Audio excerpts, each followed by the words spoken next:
meus cheirosos, meu nome é Viviane Barreira. Hoje eu estou toda laranjinha porque aquela poetisa vai falar sobre o primeiro lançamento, Crisálida. Deixar o tempo construir o teu sonho de voar.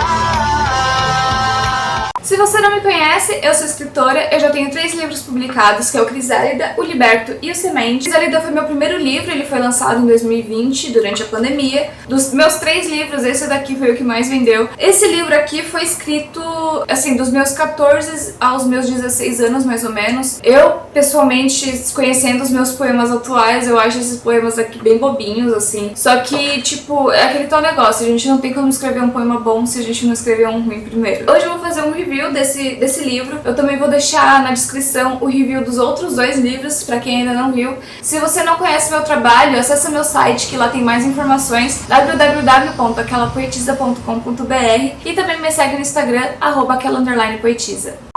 Esse livro aqui foi o primeiro que eu fiz.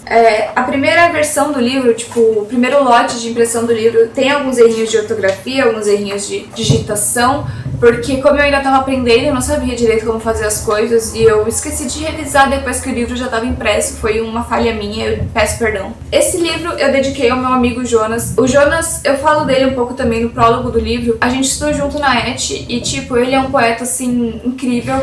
Ele, tipo, escreve poemas infinitamente melhores do que os meus e, tipo, ele foi a pessoa que me incentivou a escrever o primeiro poema e depois disso eu nunca mais parei. Então, pra mim, não faria sentido dedicar esse livro pra outra pessoa que não fosse ele. Esse livro tá dividido em 5 temas, né, que é o amores adolescentes, paixões platônicas, corações quebrados, amizade e em mim. Eu vou ler, tipo, o prólogo do livro pra vocês e o primeiro poema, o que o Jonas que me incentivou a escrever, que foi o primeiro, então ele tá numa categoria à parte que é o meu poema queridinho por ter sido o primeiro, tá bem? Então vamos lá, pro prólogo. A escrita entrou na minha vida como consequência de uma realidade diária deprimente. Sofri bullying na escola dos 9 aos 14 anos. Antes disso, eu era uma criança muito sociável e amistosa. Mas o bullying me calou, me reprimiu e me tornou refém do medo. Aos 12 anos comecei a escrever. Criei uma fanfic onde eu me casava com o meu cantor preferido. Aquele mundo fictício que eu criei na minha cabeça, pré-adolescente, era um refúgio para a violência diária que eu vivia na escola. Viver lá na imaginação era muito melhor do que viver na realidade. Eu ainda tenho essa fanfic escrita, mas a vergonha alheia de mim mesmo lendo aquilo me impede de terminar a história ou de permitir que alguém leia. De novo, é uma história onde eu me casava com o meu cantor preferido, escrita aos meus 12 anos de idade. É impossível não ser vergonhoso. Em dezembro dos meus 12 anos, minha melhor e única amiga da época se mudou para Recife, Pernambuco. Eu sabia que o ano que vinha logo depois seria difícil, e de fato foi o pior da minha vida. Aos 13, eu não tinha nenhum amigo na escola para conversar. Depois de terminar as atividades, eu não tinha com quem passar o intervalo, nem com quem fazer grupos de trabalho. Então eu escrevi o que sentia, enquanto os outros alunos passavam por mim rindo e me chamando de esquisitona por estar sempre sozinha. Meus textos da época retratavam com muita ênfase a depressão que eu certamente tinha, mas que nunca fui atrás de qualquer tratamento. Adolescente, né? Achava que podia resolver tudo sozinha e que sabia mais do que todo mundo. Esses textos escritos com 13 e 14 anos não existem mais. Eu os cortei em milhões de pedaços e alguns eu queimei, outros joguei fora em várias lixeiras públicas para que ninguém conseguisse juntá-los novamente. Eram textos extremamente depressivos e suicidas, e ninguém deveria ler coisas assim, nem escrever. Não deveria haver sequer quem se sentisse daquela forma. Quando eu entrei para o ensino médio, na minha majestosa e amada ETEC Lauro Gomes, conheci meu grande amigo Jonas, um exímio poeta, amigo, designer e detentor de tantas qualidades que eu não poderei citar. Jonas me incentivou a escrever o primeiro poema, depois de me apresentar para o blog poético que ele tinha. Eu escrevi. Ana, aos 14, foi meu primeiro, e logo depois veio o segundo, o terceiro e de repente cheguei a 150. Meus poemas eram e ainda são meus desabafos de situações do dia a dia. Quando decidi de fato publicar um livro, comecei a ler todos eles desde o começo. E sabendo dos meus escritos recentes, considero muitos daqueles antigos como ruins, imaturos e infantis. Cheguei a pensar, jamais irei publicar isso. Quem vai querer ler esses dramas adolescentes onde as pequenas coisas eram tidas como o pior do fim do mundo? Depois dessa breve autossabotagem, eu passei a me perguntar, o que a maior parte das pessoas fazem aos 14, 15 ou 16 anos? Eu escrevi poema. Não sou Carlos Drummond de Andrade, nem Braulio Bessa, sou eu, Viviane Barreira, aquela poetisa desde os 14 e que hoje, 10 anos depois, vê o progresso nos poemas atuais, muito mais desenvoltos do que os que estão nesse livro, mas que jamais chegariam nesse nível de evolução se um dia eu não tivesse escrito um poema ruim. Sou muito grata pela Vivizinha de 12 anos que escreveu uma fanfic vergonhosa. Compreendo a Vivizinha de 13 anos que desenvolveu tantos traumas e problemas psicológicos e que escrevia pra sair daquela verdade horrível. Sou muito grata pelo meu amigo Jonas ter me ensinado muito mais do que escrever poemas. E por fim, sou grata por todos os poemas bons e ruins que a Vivizinha de 14 começou a escrever. Alguns deles até passaram por alguma pequena reformulação para serem publicados. Viva a arte, os artistas e todas as expressões artísticas que nos salvam da insanidade diariamente. Força pra nós. Com amor, Vivi. E aqui no final eu tenho uma frase que eu gosto muito do Nietzsche, que é: a arte existe para que a verdade não nos destrua. Agora eu vou ler pra vocês Ana aos 14, que foi o primeiro poema que eu escrevi na minha vida. Espero que vocês gostem. Ele foi composto quando eu tinha 14 anos, e por isso que chama Ana aos 14. Você disse que não queria contar as frases, mas não precisava. As folhas são só as folhas. Não é hora de escolher a sua caneta preferida. Ana doce Ana, tô calada em suas ideias. Ana gosta de cartas. Cartas perturbantes, claro. Ana anunciou que já era hora de ir. Não disse que ia ficar tanto tempo fora. O coração dela começou a bater de novo, mas ela não chorou dessa vez. Ana agora é feita de futuro. O passado deixou com marcas demais. São cicatrizes na alma que ela esconde com um sorriso, enquanto corre pelo pátio com os braços para cima. Ana não gosta de gritar, e nem de fazer alardes. Apenas informou uma ou duas pessoas sobre os sentimentos das suas canetas. Agora ela já está um pouco mais calma. O céu acalmou seu coração. Ela quer descansar um pouco agora. Ficou muito tempo na chuva, lembrando dos versos de Eduardo. Era impossível contar as flores. Eduardo plantou muitas em seu jardim. Esse foi meu primeiro poeminha. Agora vamos pro tema de amores adolescentes. Eu vou ler o poema Borboletas, que também, dos primeiros poemas que eu escrevi, esse daqui é um poema super simples, mas era um dos que eu mais gostava. Borboletas. Eu disse, mergulharia no teu eu, faria de prantos alegria florescer. Eu mergulhei no teu mar, no teu ar. Fiz de novo aquela coisa infantil de rir para o nada. Chorava ou sorria? Não chorava. Ria. Era feliz. Não. Pararemos com a melancolia. Não fazemos caso das pontas das minhas canetas. Apenas sorriremos e casaremos novamente. Eu quero fazer de nós algo que não acaba.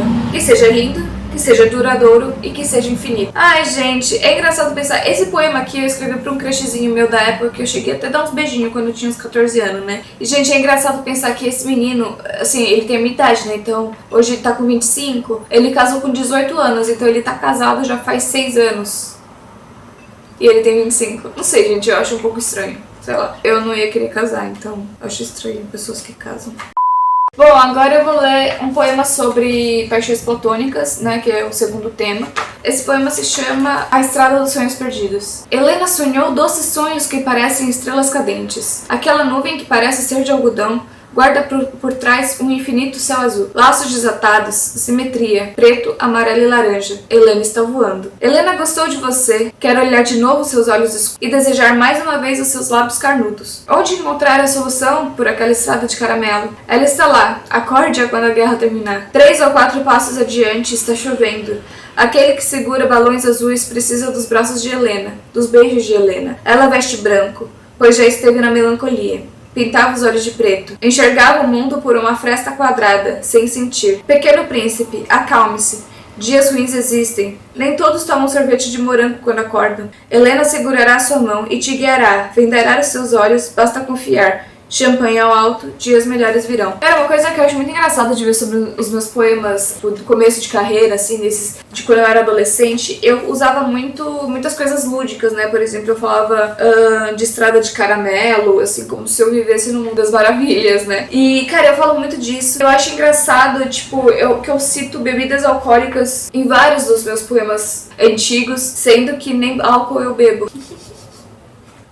Eu não sei, tipo, hoje aos 25 anos eu raramente bebo álcool, sabe? Então pra mim até é engraçado ver isso, porque eu não sei porque eu falava disso. Eu também falava de cigarros e tipo, gente, eu tinha 14 anos, vocês acham que eu fumava? Não, né? Bom, agora o terceiro tema, Corações Quebrados. Eu vou ler um poema chamado Inverno. Acordei chorando a noite passada. Meu amor me deixou aqui. Está nublado e a noite está sem cor. Mas e essas lágrimas? Adoraria não ter que derrubá-las e trocá-las por borrões de batom. Mas ele não está aqui e não vai borrar o meu batom. Vesti o pijama e as pantufas, aproveitei o frio tomando chocolate quente. Nada como um dia após dia ir e vir, dançar. A música ainda toca, e daí que só eu ouço? Os insanos são os mais felizes. Olha só, e eu ainda falo em felicidade. O sol é a felicidade. Ontem ele se pôs mais tarde, e hoje se levantou às 6:30. Um dia inteiro para olhar as nuvens e dizer qual delas parece um avião. Fingir que esse sorriso seja verdadeiro. Afinal, é a beleza dos meus lábios que tira a atenção dos meus olhos. Esses, tão cheios de histórias pecaminosas e horror histérico. Gente, profundo, né? Eu não lembro de ter escrito isso. Eu sei que eu escrevi, mas assim... Esses poemas do primeiro livro, muitos eu nem lembro as circunstâncias que eles foram escritos, sabe? Gente, aconteceu uma coisa quando eu tava gravando esse vídeo. O que aconteceu? A memória do meu celular acabou. E aí o vídeo cortou no meio da gravação. E aí eu perdi o último pedacinho. Foi por isso que não teve vídeo semana passada. Porque eu não tinha final no vídeo. Então eu vou continuar hoje. Eu botei a mesma roupa, o cenário é outro. Porque hoje eu não tô sozinha em casa. Não deu pra gravar na sala. Tá um calor do cacete pra eu estar com essa blusa que é grande. Tá um calor, mas enfim, eu vou continuar falando do livro.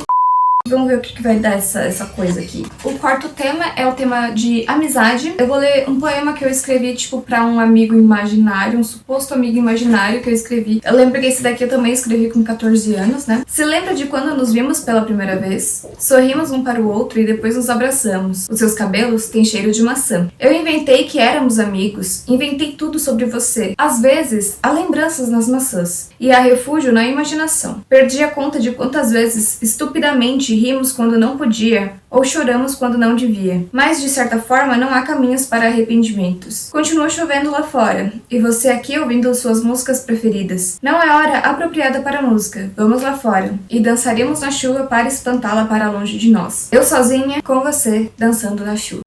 O último tema em mim, como eu sempre escrevi muitos dos meus poemas em primeira pessoa, apesar de ter poema com eu lírico masculino, com personagens, né, que eu invento, mas também a maior parte é em primeira pessoa, né, então esse último capítulo fala muito daquela fase de descoberta que você descobre você enquanto um ser pensante, né, que é bem durante a adolescência mesmo. Eu vou ler o poema Ponteiros Girando, e mais uma vez aqui eu falo de coisas que eu não consumia na época, tipo champanhe e uísque.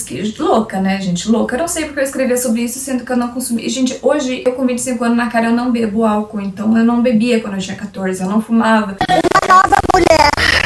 Eu não fazia... Ai, gente, caiu a maquiagem no meu olho, Katsu.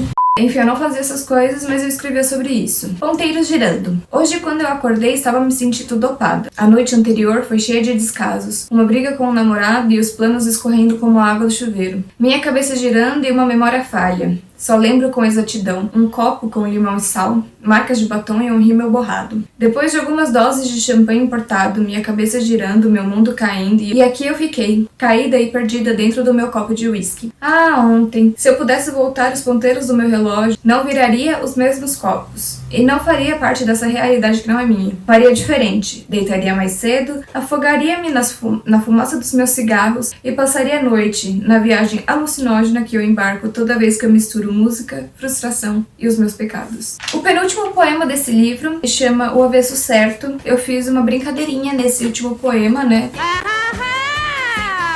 Eu vou tentar trazer um pouquinho mais perto da câmera pra ver se vocês conseguem ver. Tá filmando, meninas? Então, o poema tá aqui, o título. E agora o poema começa de cabeça pra baixo. Então, eu tenho que virar o livro de cabeça pra baixo pra conseguir ler ele pra vocês, e eu derrubei o microfone. Aí você está do lado certo. O mundo gira e te põe de lado. Ao contrário, ao avesso. Nem se sabe por onde começou. Você se perde e todos os lados viram só o lado de dentro. Nem o profundo foge do inevitável. Palavras dizem, mas são loucas, são bobas, são tintas num papel, uma futilidade, pleonasmo, paradoxo. Eu só saí escrevendo coisas sem sentido. Joguei fora minhas vontades, minhas meias-verdades. O tempo chorou, por falta dele estremeci e talvez sumi. Por que poetisa? Escrever esses versos que voam? Escrever, acho que assim eu me encontro, assim, no lado de dentro. Esse aqui foi um review desse livro. Eu dei mais uma lida, eu não falei tanto sobre a história desses poemas em si. Eu acho que eu vou fazer isso um vídeo que eu junto os 3 livros em uma história só. Eu espero que vocês tenham gostado. Se você quiser adquirir Crisálida ou algum dos outros 2, você pode ir no meu site www.aquelapoetisa.com.br. Eu vou deixar o link na descrição. Lá você encontra meus 3 livros na versão e-book e na versão física. Se você não tá no Brasil, se você não tá no Brasil, tem a versão e-book. É isso. E do Crisálida tem a versão física também, pelo site da Amazon. É isso. Se inscreva no canal se você gostou do vídeo. Se você não gostou, se inscreve mesmo assim, por dó. É isso. Curte o vídeo, compartilhe com alguém que você gosta, com algum adolescente que vai gostar desse livro aqui. E a gente se vê no próximo vídeo. Tchau!